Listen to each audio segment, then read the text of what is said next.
There is a conversation that almost nobody knows happened. It did not take place in a recording studio or on a stage or in one of the Motown conference rooms where the business of making Marvin Gaye into a star was conducted. It took place in a church, in the specific, charged silence of a room that smelled like candle wax and old wood, and the particular kind of holiness that accumulates in spaces where people have been bringing their grief and their gratitude for decades. 2 men were in that room.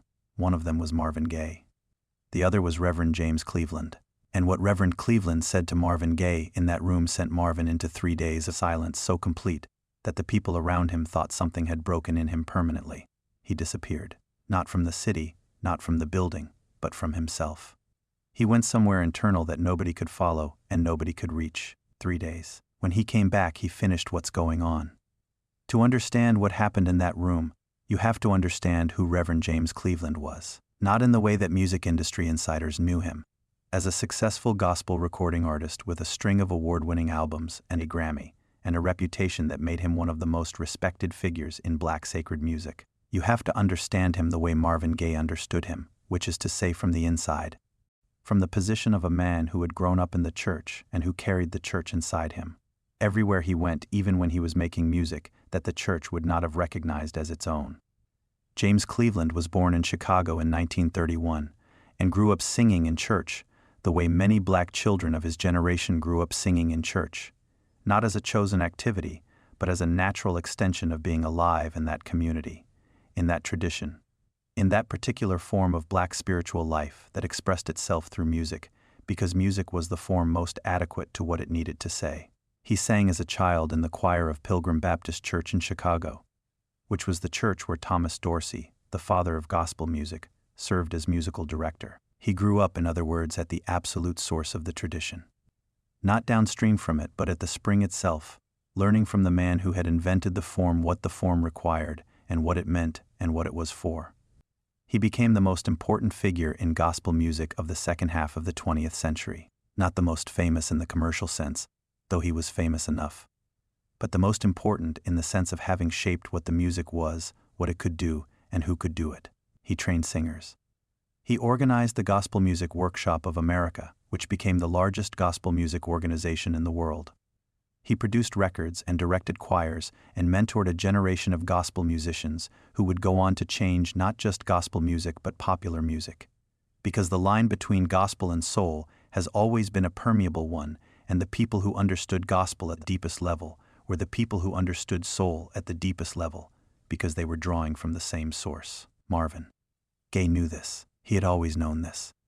His entire musical life was built on this knowledge, even when he was not making music that acknowledged it explicitly. The gospel foundation was always there, underneath the love songs and the political statements and the erotic philosophy. It was the structural element that everything else rested on. The reason the voice could do what it did. The reason it had the specific quality of honest transmission rather than skilled performance that made it different from other voices. He had been trying to get away from that foundation and back to it simultaneously for his entire career. Away from it because the church had also been the site of his father's authority, the place where the sacred and the damaging occupied the same space and could not be fully separated. Back to it because it was where the music made the most complete sense, where the voice was most fully itself, where the gap between the singer and the song closed most completely. Cleveland had been watching Marvin's career with the specific, complicated attention of a man who recognized in Marvin's music both the gospel foundation and the distance from the gospel foundation simultaneously. He heard what's happening, brother, and heard in it a man who was reaching for something that the secular frame was not quite large enough to contain. He heard pride and joy and recognized the gospel shout underneath the love song. He heard Marvin Gaye's voice doing everywhere what gospel voices do in church, which is transmit rather than perform. And he recognized this as a gift that came from the tradition, and that was being used in ways that the tradition had not sanctioned. He was not hostile to this. He was not a man who believed that sacred gifts could only be used in sacred contexts, that the voice God gave you was only permitted to sing God's music. He was more sophisticated than that, more aware of the complicated ways that music moved between the sacred and the secular, and carried something of each into the other. He understood that Marvin Gaye singing about love was not the same as a person who had no gospel foundation singing about love, that the specific quality of what came through the voice was shaped by the tradition even when the subject matter had moved away from it. But he also heard something in Marvin's recordings that troubled him, a quality of reaching that was not quite arriving. A quality of a man who was using the tool for purposes it could serve, but not for the purpose it was most fully suited to. He heard, in other words, what Ray Charles had heard years earlier, and what Al Green would later articulate more precisely, and what everyone who listened to Marvin Gaye with the deepest attention heard. The gap between what the voice was and what it was being used for. He and Marvin had been in the same circles for years. Gospel and soul overlapped in ways that brought their practitioners into the same rooms regularly. The same award shows and benefit concerts and recording sessions and industry gatherings. They had spoken before. Brief conversations. The kind that happen between two people who respect each other's work and who are aware that there is more to say between them than the occasion has so far allowed. The conversation in the church happened in the early 1970s. Marvin had been to a service at the church where Cleveland was music director at the time, had gone not for professional reasons but for personal ones. For the same reason that people who have been formed by the church return to it in complicated periods of their lives, because the music there does something that the music elsewhere cannot quite replicate. He was in the middle of the battle over what's going on. He was in the middle of the slow disintegration of his first marriage. He was in the middle of the question that had been the central question of his creative life for years, and that he had not yet found the final form for. He went to church and he heard the choir, and something in the hearing reached him in the specific way that church music reaches people who grew up in it. In the body first, and then in everything else. Cleveland found him afterward in a side room, not dramatically, not with the air of a man who had been waiting for this opportunity. Simply found him, the way people find each other in the smaller spaces around larger events. In the doorways and the corridors and the quiet rooms adjacent to the main action. They talked. About music first, because music was always the entry point for both of them, the language they shared most completely. About what Cleveland was working on, and what Marvin was working on, and about the state of gospel, and the state of soul, and the relationship between them, that both men had spent their careers navigating. And then Cleveland said something. He said it quietly. He said it without accusation, without the kind of dramatic delivery that the statement might have received from a man who was making a performance of the saying rather than simply saying the thing. He said it the way James Cleveland said most important things, as if the truth of it was self-evident and required no elaboration. Only acknowledgement, he said. God gave you that voice, and you are spending it on the world's business. The room was quiet after that. Not the uncomfortable quiet of a statement that has caused offense or the thoughtful quiet of a statement that is being evaluated. The specific, resonant quiet of a statement that has landed somewhere deep and is now doing work there that neither person in the room can quite observe directly. Marvin did not argue. He did not defend himself or explain the music or describe the ways in which what he was making was also, in its own way, sacred work. He did not say what he might have said, which was that what's going on was as close to prayer as any music he had heard that year. That "let's get it on" was an argument for the sanctity of physical love, that the secular and the sacred were not opposites in his music, but were always trying to find each other. He did not say any of this because Cleveland had not said that what Marvin was making was bad. He had said something different, something that could not be answered with a defense of the music. He had said that the voice was a specific kind of gift, the kind that carries with it a specific kind of responsibility, and that the responsibility was not being fully met. Marvin left the church and disappeared for 3 days. The people who were around him during those days have described it as one of the more alarming periods in his life, which is saying something given how many alarming periods there were. He was not absent from the world in a physical sense. He was not unreachable by phone or missing from his house.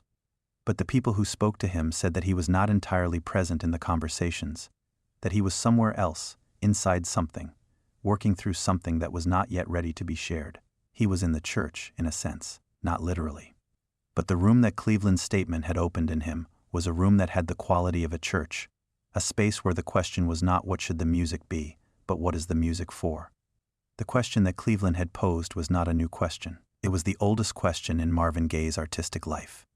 He had been asking some version of it since Ray Charles had told him he was singing someone else's life, since the choir at the Vinville Baptist Church had first shown him what a voice could do when it was fully aligned with the truth of what it was saying. But Cleveland had given the question a specific form that it had not had before. Not what are you singing about, but who are you singing for? Not what is the subject of the music, but what is the music in service of? The distinction seemed small and was enormous. He came back on the third day and went to the studio.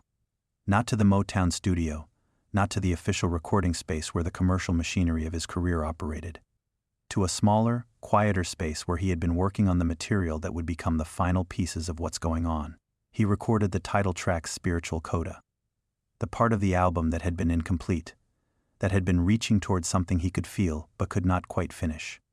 The part that answered, in the only way available to him, the question that Cleveland had asked. What's Going On was always, at its deepest level, a prayer. Not a prayer in the formal religious sense, not a song addressed to God in the way that gospel music is addressed to God, but a prayer in the sense that the word actually means, which is a genuine, urgent, completely honest address to something larger than yourself, asking it to account for what it has done and to offer some possibility of repair. Cleveland heard the album when it was released. He did not say publicly what he thought of it. He was not a man who performed his responses to things for audiences.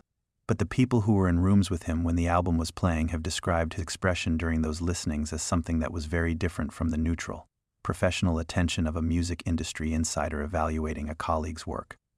He looked, they said, like a man who had asked a question and received an answer that was not quite what he expected, but that was, in its own way, complete. That is what the conversation in the church produced. Not a conversion, not a decision by Marvin Gaye to abandon secular music in favor of gospel, not the kind of simple resolution that dramatic stories prefer. Something more complicated and more true. A question asked in a quiet room, 3 days of silence in which the question did its work, and then the music that came out of the silence, which was the only honest answer Marvin Gaye was capable of giving. He could not sing only from God. That was not what he had been given. He had been given too much else, too much of the human and the complicated and the contradictory and the wounded, and all of it wanted to be in the music simultaneously. He could not narrow the music to a single source without losing what made the music his, but he could sing more fully from what he had. He could close the gap, not completely, not the way Al Green had closed it by choosing one source and committing to it entirely, but in his own way, which was the way of a man who contained multitudes and could not stop them from all wanting to sing at once. Cleveland's question helped him understand the difference between the gap as it was and the gap as it needed to be. Between the version of the music that was reaching towards something and the version that was arriving at it. What's Going On, in its completed form, was arriving. Not all the way, not with the complete alignment that Cleveland might have wished for, but further than anything Marvin had made before. It was enough. It was, in fact, more than enough. It was one of the greatest things any popular musician has ever made, and it was made, in part, in a quiet room in a church where a man asked a question that sent another man into 3 days of silence, and then back to the studio to finish the most important work of his life. If this story moved you, if you felt something in the idea of a question so precisely asked that it can only be answered with music, subscribe and hit that like button. Share this video with someone who has ever been stopped by a truth they could not argue with and needed the silence to find what came next. Leave a comment and tell us what What's Going On means to you. And ring that notification bell so you never miss another story about the voices that told the truth and what it cost them to find it. There is a specific quality to the silence that follows a question you cannot answer. Not the silence of confusion, not the silence of someone who has been asked something they do not know and is searching for the information. The silence of someone who has been asked something they know, have always known, and have been carrying without knowing that they were carrying it, and the question has now made the carrying visible. Marvin Gaye had been carrying the question that James Cleveland asked in that church for his entire life. He had been carrying it since the Sunday mornings in the Vineville Baptist Church choir, when the music would catch and the gap between the singers and the singing would disappear and something would come through the voices that was not coming from the voices. He had been carrying it through the Motown years when he had given the machine what it needed and felt. Each time, the specific cost of the music that did not get made, the music that the machine had no place for, and that waited, accumulated, patient. He had been carrying it through the success and the recognition and the discovery that being famous for what you made was not the same as having made what you were capable of making. Cleveland's question did not create the burden. It maimed it. And the naming is what sent Marvin into the 3 days of silence, because the naming made the burden undeniable. Made it impossible to continue carrying it without choosing to carry it, which is a different thing entirely. An unconscious burden and a chosen burden are the same weight, but they feel completely different in the body. The people who knew Marvin well during those 3 days have described something in his face when he returned that they had not seen there before. Not peace exactly, because Marvin Gaye was not a man who arrived at peace easily or completely, something more like resolution. The specific quality of a face that has been through something and has come out on the other side not the same as it went in. He went to the studio and he finished the album. The sessions for those final pieces of What's Going On have been described by the musicians who were present as different from the earlier sessions, not different in their technical requirements, not different in the way the room was set up, or the way the band was positioned, or the way the engineer managed the board, different in the atmosphere, in the specific quality of Marvin's presence in the room, which was quieter than it usually was, and more focused, and less subject to the sudden changes of direction, and the restless searching that characterized his recording process at its most productive and most frustrating. He knew what he was trying to do. That is what had changed. He had known before in the way that gifted people know things they have not yet made entirely conscious. He knew now in the way that the same knowledge feels when it has been made conscious, when the question has been asked, and the silence has done its work, and what emerges from the silence is not confusion but clarity. The clarity was not theological. Marvin Gaye was not, after the conversation with Cleveland, a man who had resolved the question of what his voice was for in the terms that Cleveland would have recognized as resolved. He was not going to become a gospel singer. He was not going to narrow the music to a single source and commit to that source the way Cleveland himself had committed to his source. He was too complicated for that, and the music was too complicated for that, and the people who needed to hear it were too complicated for that. But he had resolved something. He had resolved the question of whether what he was making was worth making in the fullest sense, whether it was adequate to the specific responsibility that came with the specific gift, whether the voice that Cleveland had identified as a divine gift was being used in ways that honored the gift, that were adequate to its quality, that did not waste it on purposes smaller than what it could serve. What's going on was the answer. Not a perfect answer, not the complete alignment that Cleveland might have described as the highest use of the gift, but a genuine answer, a real attempt, a piece of music that was reaching toward the thing that the gift required, and was reaching with sufficient honesty and sufficient ambition that the reaching itself had value. James Cleveland lived until 1991. He outlived Marvin Gaye by 7 years. In the years after Marvin's death, he was asked occasionally about the relationship between gospel and soul, about the way sacred music and secular music had influenced each other across the decades of his career. He spoke about these things with the authority of someone who had lived at the intersection for 60 years and understood it from the inside. He did not speak publicly about the conversation in the church. Some conversations belong to the people who had them. Some questions and the silences that follow them are private in a way that survives even the death of one of the people who was present. But the music that the conversation produced is public. It has been public for more than 50 years.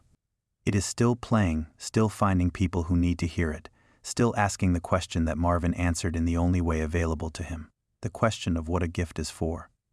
The question of whether the way you are using what you have been given is adequate to the quality of the gift. The question that a man asked in a quiet room in a church, and that another man carried into 3 days of silence, and then back to a studio to make the most important music of his life. What's going on? It is still the right question. It was always the right question. And the fact that it came, in part, from a conversation that almost nobody knows happened, in a room that smelled like candle wax and old wood and the accumulated holiness of decades, between two men who understood music from the inside and who were both, in their different ways, trying to be faithful to the gift, does not make it less right. It makes it more right. Because that is where the most important questions come from. Not from stages or studios or the public spaces where reputations are made. From the quiet rooms.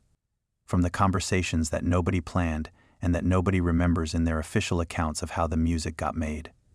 From the moments when someone says something true and the room goes quiet and the silence begins to do its work. 3 days of silence. And then the music. That is how it always goes. That is how it has always gone. The truth lands. The silence comes. And then, if the person receiving the truth is the person Marvin Gaye was, the music arrives that says the only thing that can be said after a silence like that, which is everything, all of it at once, directed at something larger than any single room or any single conversation, asking it to account for itself and to offer some possibility of repair. What's going on?